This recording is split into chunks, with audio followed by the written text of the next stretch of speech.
Tengan un cordial saludo, estimados alumnos.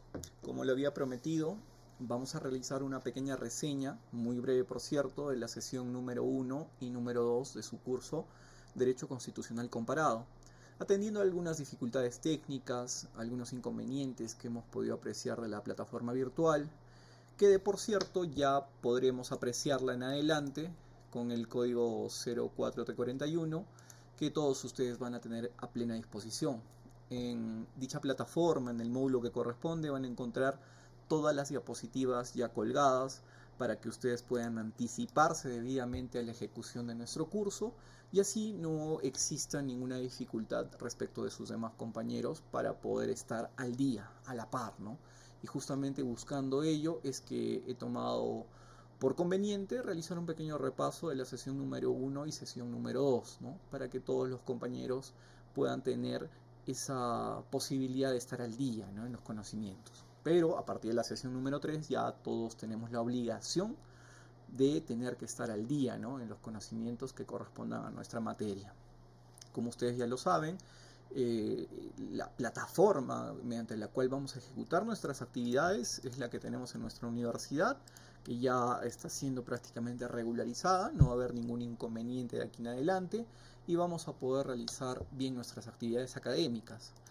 Algunos ya han podido ser testigos de la prueba de entrada que hemos tomado, ¿no? En esta oportunidad de forma pública para medir sus conocimientos, para tener en consideración el nivel que de repente algunos presentan respecto de otros, y eso me va a permitir a mí como docente poder evaluar de qué manera podría introducir nuevas experiencias o nuevas metodologías, ¿no? En relación a ello. Siempre pregunto algunas nociones necesarias respecto al tema que se vaya a ejecutar porque ello considero que abre la posibilidad al debate y a ver más o menos qué tanto han podido estudiar previamente, ¿no? Siempre anuncio el logro del aprendizaje, la utilidad, como ustedes ya lo saben, porque para mí es fundamental al inicio del curso poder establecer ello, ¿no?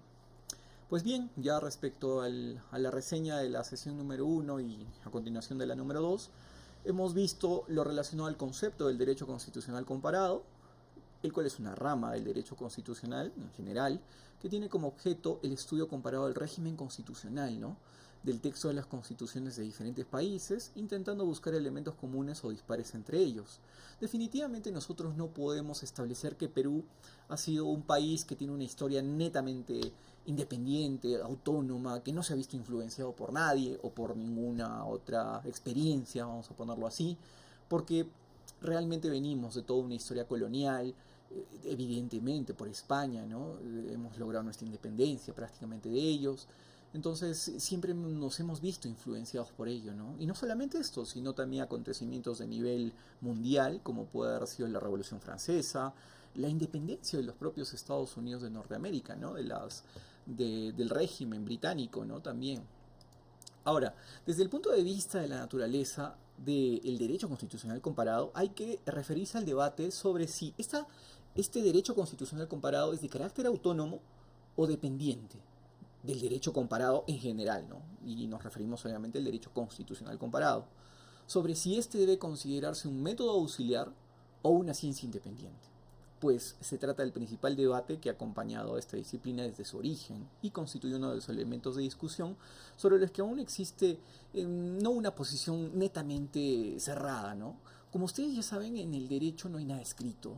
El derecho como una ciencia, si se puede decir así, o algunos lo dicen como una disciplina, es de carácter dinámico, jamás va a ser estático, no va a ser como las matemáticas, quizás no una ciencia formal en la cual incluso puede haber nuevas tendencias de repente, ¿no? O descubrimientos científicos, ¿no? Porque a eso va la ciencia formal, ¿no?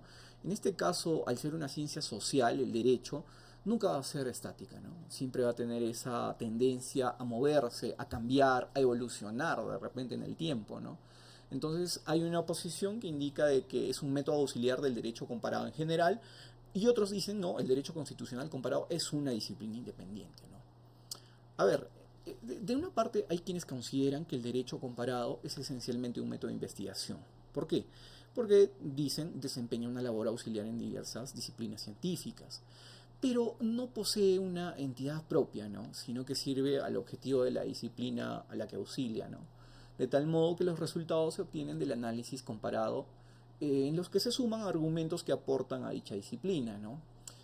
Vendría a ser un cúmulo de experiencias, de elementos que van a contribuir a lo que en sí va a ser la disciplina autónoma, que sería el derecho comparado en general, ¿no? Entonces, el derecho constitucional comparado entraría como una rama dentro del derecho comparado y simplemente auxiliaría, ¿no? De repente en la especialidad constitucional, ¿no? Esa es una postura. Pero de otra parte hay quienes entienden que el derecho comparado, constitucional comparado, no es un simple método auxiliar, ¿no? Sino es una ciencia autónoma, con suficientes características específicas, principios metodológicos, que permiten diferenciarla de restantes disciplinas jurídicas, ¿no? Como por ejemplo podría ser el derecho procesal, ¿no? Y que persiguen ciertas finalidades también propias, ¿no? Bueno, de acuerdo con algunos teóricos de esta nueva ciencia, pueden responder alguno de los siguientes objetivos. Muy importante, por favor. ¿Qué perseguiría como objetivo el derecho constitucional comparado? Perfecto. Buscar la mejor solución a un determinado problema jurídico. Si nosotros, como sociedad, nos hemos visto influenciados por experiencias internacionales que de repente no han dado los resultados que hemos podido esperar, pues bien, vemos de otras experiencias que quizás sí podrían tener los resultados que queremos. Un ejemplo actual. Hay una discusión o bueno, hay alguna controversia sobre la política que viene implementando el presidente Bukele al tener en consideración muchos de los elementos que en su oportunidad hemos discutido, ¿no? Por ejemplo, el hecho de las condiciones carcelarias, el hecho de la represión que el Estado podría efectuar sobre los internos, ¿no? Y justamente es la experiencia de El Salvador la que de repente podría encontrar una solución a la inseguridad que vivimos en Perú. ¿Quién sabe, no? Entonces aquí es donde el derecho constitucional comparado como disciplina autónoma podría buscar justamente en la experiencia de otro país, otra legislación, otro ordenamiento jurídico, encontrar una solución en lo que respecta a nuestro país, ¿no? El Perú, que vendría a ser. Otro objetivo es determinar las relaciones causales entre ellos y finalmente poner de manifiesto la evolución histórica de un problema jurídico concreto, ¿no? Por ejemplo, lo que se viene debatiendo, caramba, durante tantos años, ¿no? El derecho al aborto.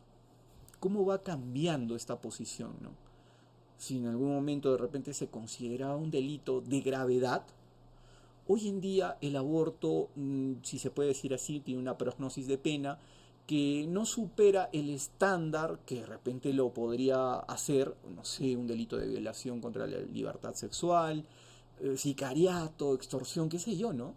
Entonces vemos cómo de repente en algunos años el delito de aborto deje de ser un delito y se convierta quizás en una falta, ¿no? Administrativa incluso de repente, ¿ah? O incluso ya salga del ordenamiento jurídico penal como una conducta atípica, antijurídica, culpable, ¿no? Punible, ¿no? Lo que se menciona así, ¿no? Y es justamente esa comparación en relación a otras experiencias legislativas lo que nos hace pensar hasta qué punto esto se va a dar, ¿no? Referido al tema del aborto. Podemos pasar al tema, por ejemplo, del matrimonio o la unión civil de personas del mismo sexo, ¿no? Que, como ustedes ya lo saben, es de público conocimiento, ha venido suscitándose pues, a lo largo de la historia, ¿no? De repente de nuestro continente, ¿no? De América, ¿no? América del Sur en específico. Bueno, sobre el objeto de estudio del derecho constitucional comparado, desde el punto de vista del objeto del derecho comparado, debemos referirnos a la distinción entre derecho comparado y derecho extranjero, ¿no? Esto, por favor, ténganlo con mucha consideración, ya que los especialistas en la materia ponen especial interés en distinguir entre ambas categorías, ¿no? Primero consideran que el estudio del derecho extranjero es el análisis de otro u otros ordenamientos jurídicos distintos del propio. O sea, básicamente, cómo se regula, vuelvo a tocar el tema de la unión civil, no sé, en Chile, en Brasil, ¿no? En Colombia, en Perú, ¿no? Pero dándole ese análisis estricto a lo que el ordenamiento netamente extranjero es lo que se dispone, ¿no? Entonces, pero acá se advierte que es un estudio del derecho extranjero por sí mismo, que no va a realizar mayor comparación respecto a lo que en nuestro país, en Perú, podría tenerse. Y ahí es donde justamente viene el derecho comparado, que busca la comparación, la interrelación, de repente esta influencia o la experiencia que se puede obtener de determinada legislación extranjera, que no va a ser solamente fríamente analizar cómo es la constitución en Brasil, sino, hablando del derecho comparado, podríamos analizar qué experiencias positivas o negativas traería la constitución brasileña en el Perú. ¿Entienden? Comparar exige un objeto de referencia distinto del propio, y la comparación implica el estudio del derecho extranjero, necesariamente, ¿no? Aunque no se agote en él, ¿no? De acuerdo con esto, un trabajo de derecho comparado, en estricto sentido, exige el análisis de más de un ordenamiento, el examen conjunto de todos ellos y la operación lógica de confrontación de la cual se extraen esto. Por favor, ténganlo en consideración. Conclusiones correspondientes. De un trabajo comparativo, nosotros vamos a poder obtener justamente una conclusión. Con esta conclusión, nosotros vamos a poder ejecutar de repente algún tipo de actividad, ¿no? Y es lo que se busca con la experiencia, como vuelvo a resaltarlo, del presidente de El Salvador, el señor Nayib Bukele, en el sentido de que qué tanto este sistema penitenciario, este sistema, diría, duro, ¿no?, de combate contra la delincuencia, ¿no?, de ponerle en un sobrerrelieve la seguridad social, personal de todo un país, hablo de El Salvador, podría traerse al Perú, ¿no? Y ahí es donde vamos a realizar un análisis comparativo y a poder determinar qué tan viable o qué no tan viable podría ser justamente esta aplicación, ¿no?, de la experiencia, ¿no? El método de estudio del derecho constitucional comparado, del derecho comparado, podríamos en principio recordar que el método aplicable no puede ser otro que un método jurídico, ¿no? No estamos ante una disciplina, como les dije, formal, en la cual de repente vamos a tener una exactitud, ¿no?, en lo que corresponde a una ciencia, porque el método jurídico justamente va a implicar un análisis en relación a conductas, a comportamientos, incluso a la historia propiamente de cada país, de cada cultura. Nosotros no sé si podríamos comparar nuestra cultura, evidentemente influenciada por los españoles y desde un punto de vista de origen por los incas, porque somos descendientes de incas, en relación, por ejemplo, a los mexicanos, ¿no? Por ejemplo, creo que su origen maya, ¿no? De repente, no sé qué tan comparable puede ser con la cultura incaica, ¿no?, o la cultura maya. Ambos, México y Perú, tienen una influencia española. Por ahí de repente nos unimos. Pero en cuestión de orígenes, bueno, qué tan distinto o qué tan similares podríamos ser, ¿no? Y este método jurídico justamente se va a la conducta, ¿no? A dónde vamos a llegar con la evolución del comportamiento social que cada sociedad tiene. Y que ustedes no lo crean, entre México y Perú hay bastante similitud, ¿eh? Aunque en él se añade el elemento de comparación de ordenamientos o institutos con sus correspondientes reglas específicas, ¿no? A la hora de iniciar un estudio de derecho comparado, la primera decisión determinante es la relativa a la elección de los elementos que van a compararse, ¿no? Para lo cual es fundamental optar por elementos que sean comparables, ¿no? Es decir, que no sean idénticos, ¿no?, ni que sean completamente diferentes, ¿no?, sino que sean similares, que muestren suficientes características definitorias, que permitan su comparación y sobre todo que hagan posible la obtención de resultados útiles. Por ejemplo, podríamos citar dentro de lo que viene a ser, creo, la norma máxima de cada legislación, es la Constitución. Todos los países de Latinoamérica tienen una Constitución. Todos los países de Latinoamérica dan protección fundamental y hay un núcleo duro respecto al derecho a la vida, ¿no?, y al derecho a no ser sometido a tortura. Considero no existe ningún país, incluso El Salvador, en el cual se permita excepcionalmente respecto al derecho a la vida que una persona sea torturada. No encuentro, de verdad, no existe. Estoy seguro de ello. Pero, por ejemplo, vamos a encontrar legislaciones en las cuales sí se permita atentar, por decirlo así, o dejar de restringir un poco el derecho fundamental a la vida para, por ejemplo, dar un castigo en relación delitos de narcotráfico, delitos de terrorismo, delitos de lesa humanidad, traición a la patria, como ocurre, por ejemplo, en nuestro país.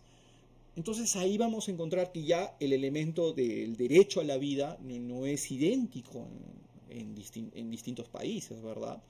Y esto nos va a permitir realizar una comparación del derecho a la vida en el Perú respecto al derecho a la vida en Brasil, en Chile, en Argentina, etcétera, ¿no?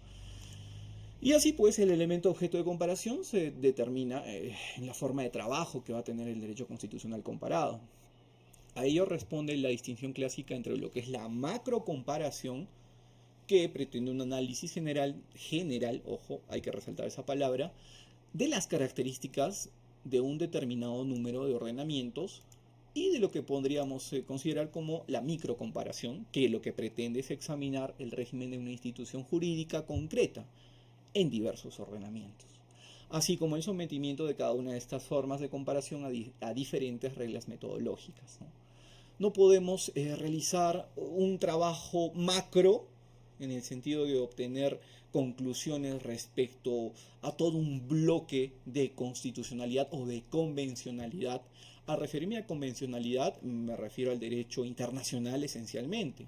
El bloque de constitucionalidad, que está integrada por las normas internas de cada país, pues justamente es lo que determina ese bloque de constitucionalidad, y a ello se tiene que agregar también el bloque de convencionalidad. La macrocomparación pues justamente va a pretender este análisis general de diversas características, de diverso número de ordenamientos, ¿no? En cambio, en la microcomparación vamos a tener en específico un tema, si se puede decir así, en concreto, para poder realizar una extracción de lo que queremos obtener, ¿no? Como ya lo mencioné, no vamos a tocar, por ejemplo, de forma general, a modo de macro comparación, todos los delitos relacionados contra la libertad sexual, por ejemplo. Hay distintos. De repente nos ocuparemos sobre los tocamientos indebidos. ¿Cómo es esta experiencia en específico respecto de otras realidades o de otras legislaciones, ¿no? ¿Por qué es importante el derecho constitucional comparado? Entre los principales y esenciales que deben guiar cualquier análisis de derecho comparado destaca el que impone realizar el objeto de su estudio en su contexto jurídico-político y teniendo en cuenta la cultura jurídica y política correspondiente. Nosotros como país, como lo mencioné al inicio, no poseemos una historia autónoma, totalmente independiente. No es que simplemente nuestra sociedad peruana, nuestro país, no deba tener ningún tipo de relación con nadie más, me refiero con otros países. Pues justamente este campo tan bonito, podría decirlo así, del derecho constitucional comparado, es lo que permite a nosotros como peruanos poder tener un análisis no solamente de nuestra experiencia propia interna, sino de cómo se viene dando la experiencia en Chile, en Colombia, en Argentina, en Uruguay, Paraguay, etcétera, etcétera, ¿no? Entonces ahí es el contexto jurídico político que no solamente vamos a tener en Perú, sino de repente en distintas realidades que tengan de repente similitudes y diferencias respecto a la nuestra, ¿no? En el ámbito de nuestra disciplina, cualquier institución o forma concreta de organización solo puede valorarse en relación con el contexto en el que opera, ¿no? Y puesto que los contextos de dichas instituciones pueden presentar características históricas y constitucionalmente claramente distintas, ¿no? Yo les haría una pregunta. ¿Por qué razón el Perú es el último, si se puede decir así, o que todavía no da su brazo a torcer, en relación a temas tan controversiales como la unión civil entre dos personas del mismo sexo, la eutanasia, el aborto, y muchos otros temas. Pero esencialmente esos me parece que son los tres más importantes. El aborto, la eutanasia, la unión civil, ¿no?, entre personas del mismo sexo. Respecto a otras realidades constitucionales, me refiero a otros países, que han podido ya dar su brazo a torcer en relación a la presión social, y no solamente ellos, sino la influencia de otros continentes como el europeo, caramba, ¿no? Pues tenemos ahí el asiático y distintas otras realidades, ¿no? Entonces, ahí es esa pregunta que yo les hago respecto a por qué el Perú todavía se relega, es decir, se queda al último respecto a ello. O es que de repente la influencia de la religión ha estado más arraigada, si se puede decir, ha sido más fuerte en el Perú respecto a otros lugares. Y evidentemente, si vamos a revisar nuestra historia, Perú ha sido un bastión importante de España y obviamente de la Iglesia Católica respecto de Chile, Argentina, Brasil, qué sé yo, ¿no? Otros países, ¿no?, del continente sudamericano, ¿no? Y en este caso es justamente, podría darse un esbozo de respuesta al por qué nosotros nos mantenemos tan conservadores de repente, ¿no? Pero considero que en alguna oportunidad vamos a tener que cambiar esto, ¿no? Porque realmente la conducta social no es estática, al igual que el derecho, es dinámica. La conducta social va cambiando día tras día, ¿no? Y lo vamos a ver con la dación de leyes, con el debate de nuevas estructuras. Actualmente, 2024, que estoy elaborando este vídeo para ustedes, se está dando un retorno a la bicameralidad, ¿no?, que en otras realidades jurídicas pues siempre ha existido, ¿no? La historia republicana peruana siempre se ha basado en lo que es la bicameralidad, ¿no?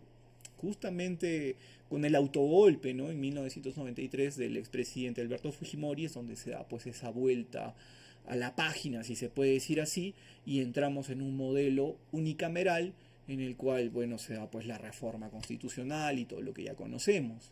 Pero si lo comparamos respecto a otras experiencias, ahí es donde vamos a encontrar pues parte de la importancia de esta materia, ¿no? Finalmente, una de las finalidades de la ciencia del derecho comparado consiste en la elaboración de esquemas de referencia, modelos teóricos, categorías, que se deducen del estudio comparado de las diferentes realidades, ordenamientos, ¿no?, que posteriormente son los que se utilizan tanto para comprender mejor los correspondientes sistemas e instituciones, ¿no?, como para los trabajos concretos de derecho comparado que se realizan en las diferentes disciplinas jurídicas, ¿no? Ya sería redundar todo lo que he mencionado durante esta primera sesión, porque al final, estimados alumnos, nosotros como país, como un ordenamiento jurídico peruano, no vamos a darnos el lujo de decir, no necesitamos de otras experiencias, de otras realidades, ¿no?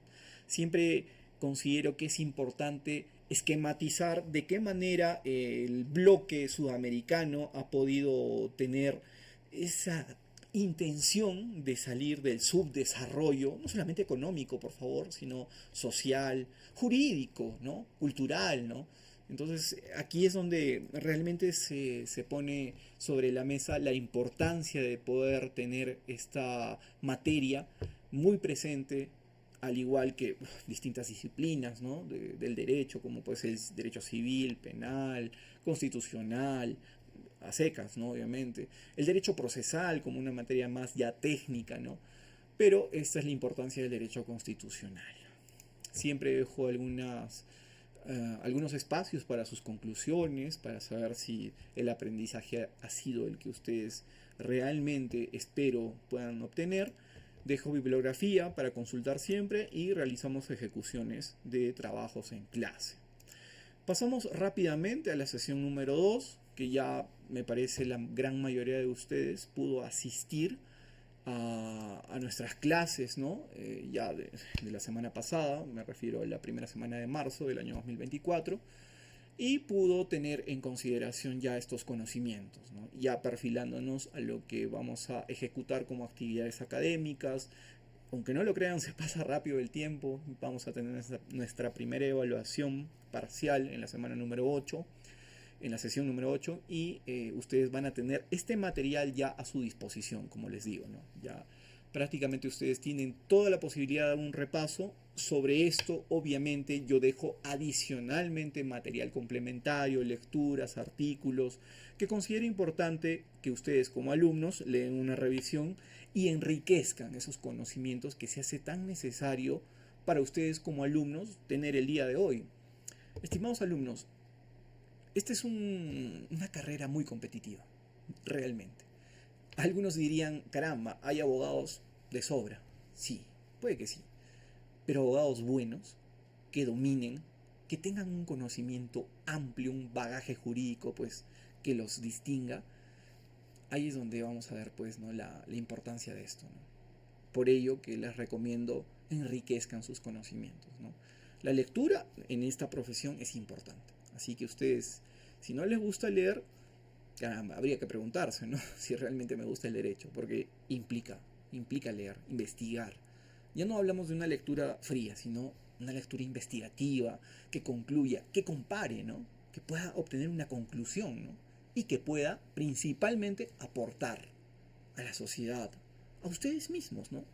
Porque al final quienes se forman como profesionales no solamente es la Casa Superior de Estudios, en este caso nuestra universidad, sino ustedes mismos. La constante autocapacitación, el desarrollo profesional, esa aspiración que ustedes quieran tener, depende exclusivamente de ustedes, ¿no? Pues bien, en la sesión número 2 vimos el tema relacionado al positivismo legalista, la ley como fuente de derecho, ¿verdad? Hay corrientes que considero ustedes ya en los primeros cursos que han tenido en esta universidad han podido ver, ¿no? Escuelas tan importantes como el Naturalismo, el Positivismo, y es justamente el positivismo legalista como una corriente filosófica y jurídica que sostiene que el derecho se basa exclusivamente en las normas jurídicas positivas, ¿no? Es decir, las leyes, las decisiones judiciales, y que no tiene en cuenta consideraciones éticas o morales. Esta es una gran influencia que se ha tenido pues prácticamente del derecho inglés, del common law, que más adelante lo vamos a ver con más detalle. Y bien, según esta corriente, el derecho no es algo que se descubre, ¿no? Como de repente podríamos tenerlo en el naturalismo, ¿no? Sino que se crea a través de la legislación y la jurisprudencia, ¿no? Este positivismo legalista se opone al naturalismo, ya lo dije, es que sostiene que el derecho es, pues, el naturalismo, ¿no? Sostiene que el derecho tiene una base moral, natural, que está por encima de leyes positivas.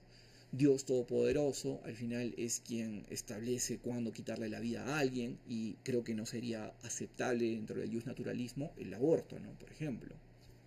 Entonces ahí vamos a tener esa discusión ya, creo, más a una corriente filosófica que a una corriente jurídica, ¿no? Porque ahí tocaríamos justamente ello, ¿no? El positivismo legalista ha sido objeto de críticas, hay que decirlo, por parte de otras corrientes jurídicas que consideran que el derecho no puede ser reducido a un conjunto de normas, ¿no? Y que su aplicación, en su aplicación, ¿no? Debe tenerse en cuenta factores como la justicia, la equidad y los derechos humanos, ¿no? Exacto, ¿no? Y es justamente la Revolución Francesa que marca un hito en el positivismo legalista, ¿no? Ahí por 1789, si no me equivoco, esta Revolución Francesa, justamente enfocan el sentido, el, el meollo del asunto, la esencia de la Revolución Francesa, como un momento clave en la historia de la formación del Estado moderno y de la creación de códigos jurídicos. Ahí es cuando nosotros, en un trabajo intelectual, empezamos a compendiar, es decir, acumular normas, leyes, a tipificar cómo es que una conducta debe regularse, ¿no? Y entramos a la dación del Código Civil, del Código Penal, el Código Laboral, de repente que no hay en Perú, por ejemplo, y así, ¿no? Entonces, durante la Revolución se produjo una ruptura, ¿no? Con el antiguo régimen, y se estableció un nuevo orden político, social, basado en igualdad, libertad y fraternidad, ¿no? En este contexto se crearon nuevos códigos jurídicos que reflejaban los valores de la revolución y que se basaban en la idea de que el derecho debía ser creado por el Estado y no por una naturaleza divina, ¿no? O bueno, en este caso la Iglesia. Y el instrumento más importante de este acontecimiento fue justamente la Declaración de los Derechos del Hombre y del Ciudadano, ¿no? Este constituye uno de los primeros documentos que reconoce y define los derechos de las personas como inherentes a su condición de seres humanos, ¿no? La Declaración de los Derechos del Hombre y del Ciudadano nace en el contexto de la Revolución Francesa, la cual a su vez se funda en distintas causas complejas, ya que provienen de factores políticos, económicos, sociales, ideológicos, siendo en concreto crisis estatales, una constitucional, otra financiera, teniendo que inclusive, aunque los ministros tomaban medidas desesperadas, que resultaba inevitable, ¿no?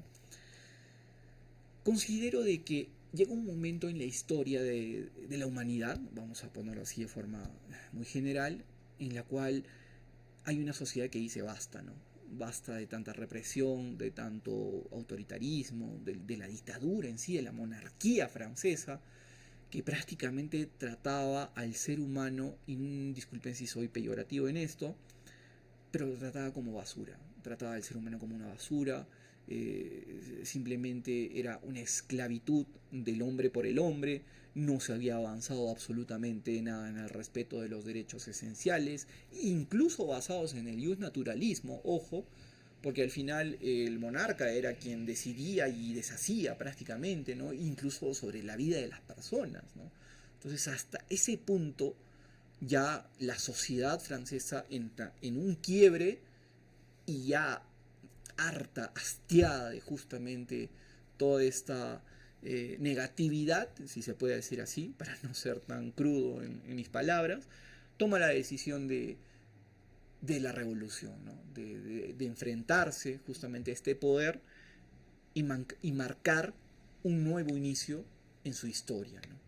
Y ahí es donde se surge el constituyente, el pueblo, quien tiene el poder. Y esta revolución justamente aboca pues la acción de esta declaración y la constitución de un parlamento, ¿no? Donde básicamente es ahí el pueblo quien toma las decisiones sobre su sociedad y ya no una sola persona que en este caso era el monarca, ¿no? Básicamente ello, ¿no? Entonces hay una sociedad esencialmente rural, los campesinos, ¿no? Teniendo que pagar excesivamente impuestos, caramba, ¿no? Y ya no se podía soportar esto, ¿no? Impuestos aplicados a alimentos incluso, fíjense, ¿no? Lo cual afectaba claramente a la población rural, los señores feudales, no sé si recuerdan esto en Historia Universal, ¿no? Donde prácticamente el señor feudal era quien era dueño de la vida de las personas, ¿no? Que estaban bajo su protección, bajo el manto, ¿no? De su protección, ¿no? Entonces esta ya se trataba de una prestación personal, servil, ¿no? La cual debía realizar gratuitamente trabajo, ¿no? Y esa es básicamente historia, ¿no? Esta era una sociedad que era gobernada de forma absolutista, por derecho divino, por Luis XVI, contrariamente a estas ideas monárquicas absolutistas que se contemplan en la Declaración de los Derechos del Hombre y del Ciudadano, concepciones que establecen que el poder proviene del gobierno y no de un dios, ¿no? Y esta, a su vez, nace de los ciudadanos quienes lo delegan en el monarca, ¿no? Y establece que son los gobiernos los que deben buscar promover la igualdad entre los seres humanos, reconociendo como derechos principales la vida, la libertad, la búsqueda de la felicidad, ¿no? Que son inherentes a la condición de seres humanos. Quizás exista algún tema para discutir en relación a ello, porque nosotros no podríamos decir que esto ha sucedido prácticamente en todos los lugares. Ya en nuestras siguientes sesiones vamos a ver la experiencia, por ejemplo, en Inglaterra, ¿no? Que no fue tan desgarradora, tan, vamos a decirlo así, sangrienta, ¿no? Como sucedió en Francia, pues ahí de repente tendríamos la figura de un monarca que no era tan déspota, ¿no? No se tenía de repente un absolutismo tan crudo, ¿no? En el que no se respetaran, ¿no? Los derechos esenciales del ciudadano, como en Francia, ¿no? Que sí, como les digo, trataban como basuras a las personas, ¿no? Y realmente, ¿no? Esa fue un desencadenante para que el pueblo realmente colgara a reyes, señores feudales, ¿no? Y marcar el hito, ¿no? En la Revolución Francesa, ¿no? Entonces no es una situación que ha ocurrido en todas las historias, ¿no? Me refiero a todas las legislaciones, a todos los sistemas jurídicos, porque el common law, a lo que se diferencia del civil law, que nace esencialmente en Francia, ¿no? En la codificación de las normas, Pues me refiero al common law, busca justamente la experiencia obtenida de los tribunales, y incluso no solamente de los tribunales, sino del propio parlamento inglés, ¿no? Para poder dar aplicación a normas que van a servir de desarrollo en la sociedad, ¿no? Y a eso se va, por ejemplo, el precedente, ¿no? En cambio, en el civil law, en lo que es el derecho, vamos a poner así, de la codificación de normas, nosotros simplemente tenemos que acatar lo que ya está establecido, y quien lo hace, el gobierno, ¿no? Prácticamente, ¿no? Y ahí vamos a ver incluso la división de poderes, ¿no? Que ya muchos de ustedes conocen, ¿no? Hay una importancia, por supuesto que sí, en la Declaración de los Derechos del Hombre y del Ciudadano, en la que se reconoce, garantiza que los derechos son anteriores al Estado. Por tanto, la declaración limita la actividad de los gobiernos, ojo, miren, ya que sus acciones no pueden afectar el disfrute de los derechos. A diferencia de otros documentos anteriores, por ejemplo los ingleses norteamericanos, como los textos de las colonias inglesas incluso, y la Declaración de la Independencia de los Estados Unidos, que basaban sus principios en el orden divino, la Declaración de los Derechos del Hombre y del Ciudadano no tienen una justificación religiosa, sino netamente racional, ¿no? Incluso ya previamente a este acontecimiento de la Revolución Francesa ya existían, ¿no? Grupos de trabajo, movimientos intelectuales, la Ilustración, por ejemplo, ¿no? Un movimiento muy importante allá por el siglo 1700, en la cual ya se da ese visto, ¿no? Esa visoración, si se puede decir así, a lo que se venía a venir. Es decir, ya ese sentimiento revolucionario se daba desde el intelecto, desde las conversaciones, del debate académico, ¿no? Y es justamente este hecho racional que va a justificar la dación de la Declaración de los Derechos del Hombre y del Ciudadano. En conclusión, la Declaración establece derechos fundamentales de ciudadanos y ha sido una influencia importante en la promoción de los derechos humanos en todo el mundo. Por supuesto que sí. Ya pasando a otro tema, tenemos la Constitución de Bayona, la cual fue una carta otorgada pues por Napoleón Bonaparte allá por 1808, que estableció un nuevo sistema político para España, ¿no? Y que directamente, yo lo diría así, no indirectamente, sino directamente influenció incluso con la posterior dación de la Constitución de Cádiz en 1812, si no me equivoco, y que tuvo repercusión en todas las colonias españolas, ¿no? Incluso si alguno podría referirse a la historia peruana, y tenemos pues al Inca Garcilaso de la Vega, que hizo estudios relacionados a ello, ¿no? Y esta influencia, ¿no? Tan importante que tuvo Napoleón Bonaparte, ¿no? Entre los cuales, acá básicamente en la diapositiva he resaltado algunos puntos importantes, como por ejemplo, ¿no? La creación de un sistema de gobierno centralizado, ahí va la influencia, pues, ¿no? El gobierno unitario que existe en Perú. En ese tiempo, con un monarca absoluto y un consejo de Estado que asesoraba al rey, la división del territorio español en provincias, cada una gobernada por un intendente nombrado por el rey, la abolición de los señoríos y la creación de un sistema de propiedad privada de la tierra, aunque no lo crean en Perú, bueno, ya pues por estos años, se le empezó a dar títulos a los indígenas, ¿no? Peruanos. Eso incluso yo alguna vez he escuchado que se ha negado. Pero si ustedes indagan en nuestra historia, hay mucho para investigar en relación a que los indígenas tenían derechos ya reconocidos. Por eso se abolió, ¿no? Los señoríos que existían, ¿no? Y esta repercusión pues llegó, como les digo, al continente americano, ¿no? Entre otros aspectos tenemos la libertad de culto, ¿no? Aunque se estableció el catolicismo como la religión oficial del Estado. Y hasta el día de hoy lo vemos, ¿ah? El Perú es un Estado laico, ¿no? En la letra tenemos el hecho de que nosotros no debemos vernos influenciados por alguna religión en específico, porque aceptamos todas. Es más, la libertad de pensamiento, de opinión, está ahí, es como un derecho fundamental. Pero no vamos a negar que nos vemos netamente, esencialmente influenciados por la religión católica. No hay que decirlo, ¿no? No hay que desconocerlo en este caso, ¿no? La creación de una Asamblea Nacional compuesta por diputados elegidos por los ayuntamientos y las provincias, que tenía la función de aprobar leyes y presupuestos. La creación de un sistema judicial independiente con tribunales y jueces nombrados por el rey, ¿no? Es importante destacar que la Constitución de Bayona fue impuesta por Napoleón y no fue aceptada por la mayoría de los españoles, ¿no? Allá, bueno, se dio pues las guerras ahí napoleónicas, ¿no?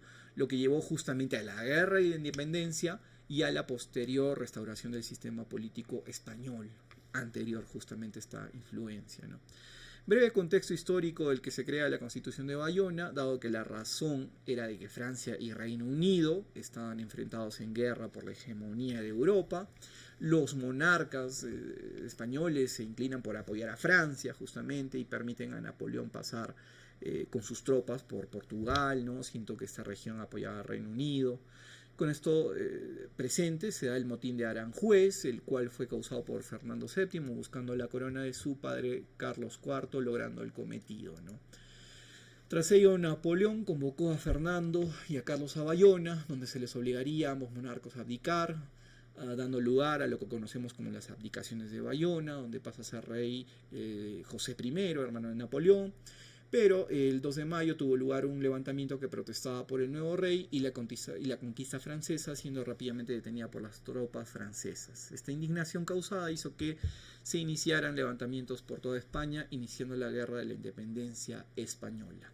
Meros acontecimientos históricos, importantes por supuesto, forma parte de lo que es necesario conocer, porque ya en las siguientes sesiones vamos a ver un poco más aterrizado esta influencia a lo que vendría a ser también los acontecimientos que se dieron propiamente en Latinoamérica, en especial obviamente en Perú, ¿no? En el virreinato, ¿no? Y esto ya provocó en su posterioridad la guerra de la independencia, ¿no? En prácticamente toda América del Sur, ¿no? Toda América en general, ¿no? Obviamente, pero América del Norte influenciada por Inglaterra, América del Sur, España básicamente, ¿no? Y qué tanto es, miren, esa influencia que tuvo Francia sobre España y a su vez sobre América del Sur, esencialmente sobre Perú, ¿no? Por ello que hay situaciones que quizás unos dirían, bueno, esto es historia, no me sirve de nada para el derecho. Estimados alumnos, por supuesto que sí sirve.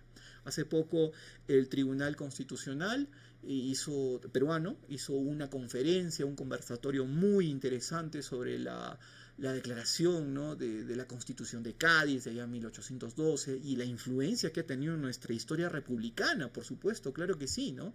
Imagínense el ente máximo de la interpretación de nuestra Constitución, el Tribunal Constitucional realizando en su labor académica, nomofiláctica, este tipo de eventos para poder evidenciar qué tanto se ha tenido pues, influencia en relación a estas experiencias, pues que a pesar de ser historia, meramente pasado, hasta el día de hoy repercuten. Y es justamente lo que vamos a ver en nuestras sesiones posteriores. Siempre la bibliografía, ¿no? que les dejo, muy importante para consultar. En todas las sesiones voy a pretender que nosotros ejecutamos actividades académicas en las cuales llevemos a cabo los conocimientos pues, aprendidos, estudiados previamente, por favor. Y estimados alumnos, espero que este pequeño resumen, esta reseña les sirva mucho para poner al día sus conocimientos y nos vemos en las siguientes sesiones. Les mando un saludo, cuídense.